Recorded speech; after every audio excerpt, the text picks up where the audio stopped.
Little brush রেডিংয়ের sports প্যানেলে আপনাদেরকে স্বাগতম। নারীদের ওয়ানডে বিশ্বকাপের বাছাই পর্বে রেকর্ড গড়ে জয় শুরু বাংলাদেশের।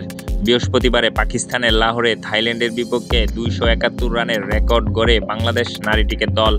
কোচ সারোয়ার ইমরান দেশ ছাড়ার আগেই জানিয়েছিলেন 250 রানের বেশি করার সামর্থ্য আছে দলের। থাইল্যান্ডের বিপক্ষে প্রথম ম্যাচে তা করে দেখালো বাংলাদেশ। বিশ্বকাপ বাছাই পর্বে নিজেদের প্রথম ম্যাচে দলটা তুলে ফেলেছে 271 রান, তাও মোটে 3 উইকেটে।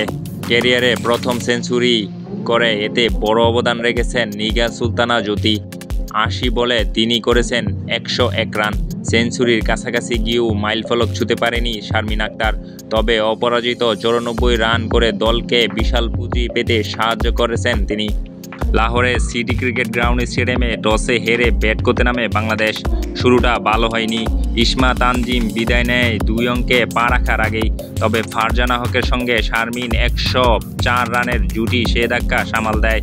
50 ওভার শেষে বাংলাদেশ 3 উইকেট হারিয়ে 271 রানের বিশাল পুঁজি পায়। জবাবে রান তাড়া করতে নেমে বাংলাদেশি বোলারদের তোপের মুখে পড়ে আইরিশরা। 28.5 ওভারে 93 রানে অল আউট হয়ে যায় থাইল্যান্ড নারী ক্রিকেট দল। 178 রানের বিশাল ব্যবধানে জয় পায় বাংলাদেশ, যা বাংলাদেশ নারী ক্রিকেট দলের সবচেয়ে বড় জয়। উক্ত ম্যাচে শারমিন সুলতানার খেলা আপনার কাছে কেমন লেগেছে অবশ্যই কমেন্টে জানাবেন। আপনার কমেন্টের আশায় রইলাম।